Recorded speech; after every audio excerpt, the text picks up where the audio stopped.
And we are gonna review another movie for you today, which actually released in theaters. It is called A Villain Returns. And Michael, I know you watched it, so tell us more about it. Yeah. So basically, how the plot of this takes place is that there is a masked intruder that breaks into an apartment complex and kills a very famous singer named RV Malhotra. It was after the investigation, the cops deduce that the ex-lover is actually the serial killer.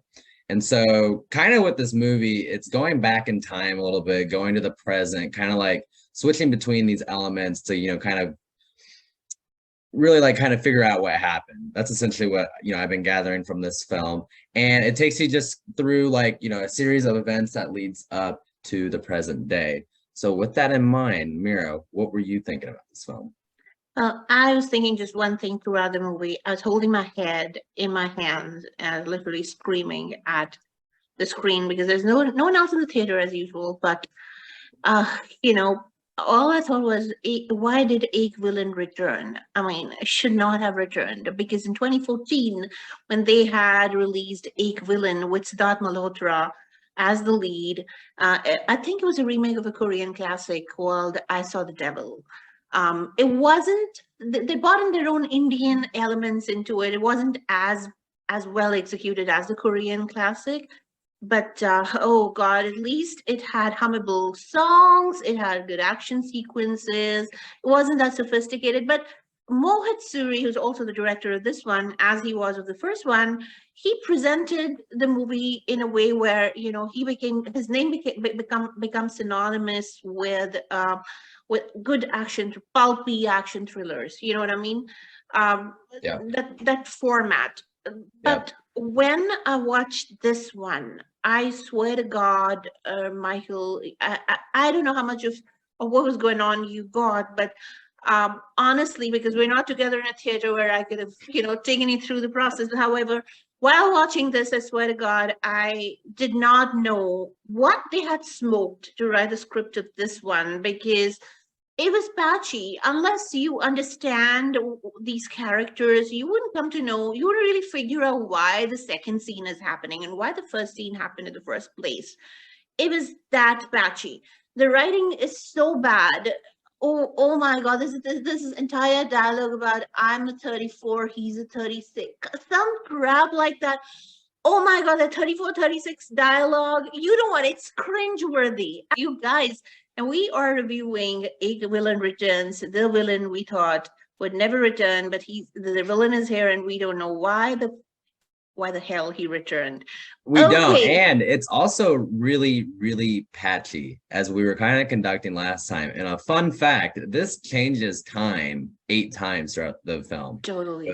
Back in time, goes 6 months later, 3 months before, that random flashback.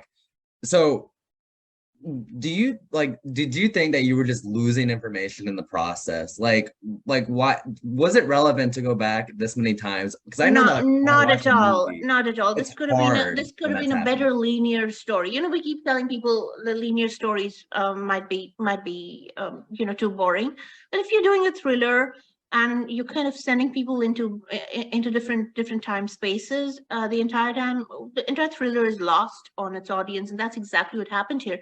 So what happens here is our RV is a singer and she goes missing from her apartment, and RV Malhotra is played by Tara Sutaria, very wooden Tara Sutaria, who should not be, she's better singing. She should not be acting. The women in the movie have nothing to do except look dolls. Then what happens is that the cops think that the Smiley killer is back with a vengeance, and he's a self-styled criminal psychologist. He says, I know the identity, I know everything.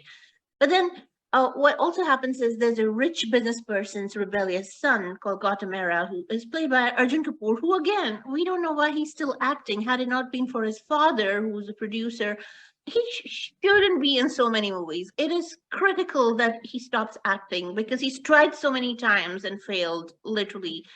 But what happens is he great crashes the wedding of his ex and makes a scene, and RV, the same woman who was at the scene, posts it on social, and Gotham becomes famous overnight on social media. And then he tracks RV down in a music festival and begins to hang around her so that he can revenge his shame from her. And then basically when she goes missing, all shit hits the roof, and he's one of the main guys over there. So the other one, the other female lead is played Rasika Mapuskar, who is Disha Patani.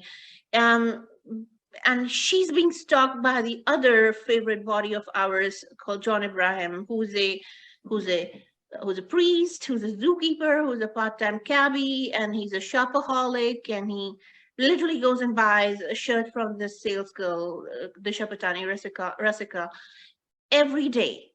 In short, both the men are stalkers, and the psychopathic killer is a hero because the psychopathic killer's entire thesis and entire philosophy is, if girls ditch a guy after dating them, those girls are bad and we need to kill those girls.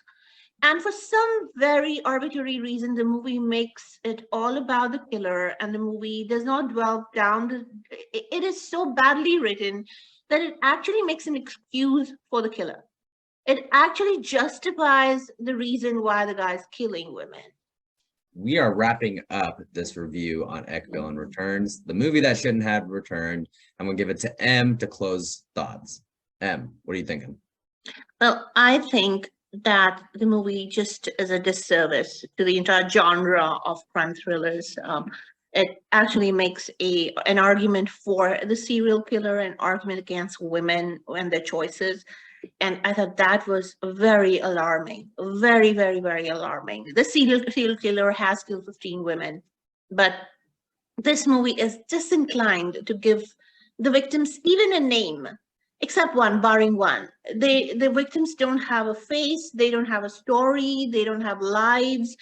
There's no room that the movie creates for empathy towards the victims, and it spends all its time on the killer and justifying the killer's existence and his motives.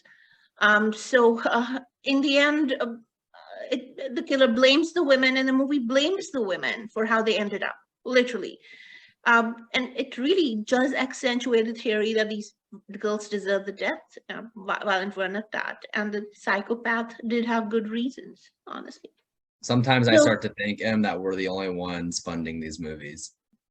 Totally, we're the only ones watching them, I guess. We're the only ones at the theater. Absolutely, this movie had no business to be made, but now that it's made, and in my heart breaks when I see John Abraham do these roles. He probably owed something to Ekta Kapoor to do this, but honestly, this movie was so horrendous, so horrible, that it should not have been. It should not have been in theaters. It should not be anywhere on the internet.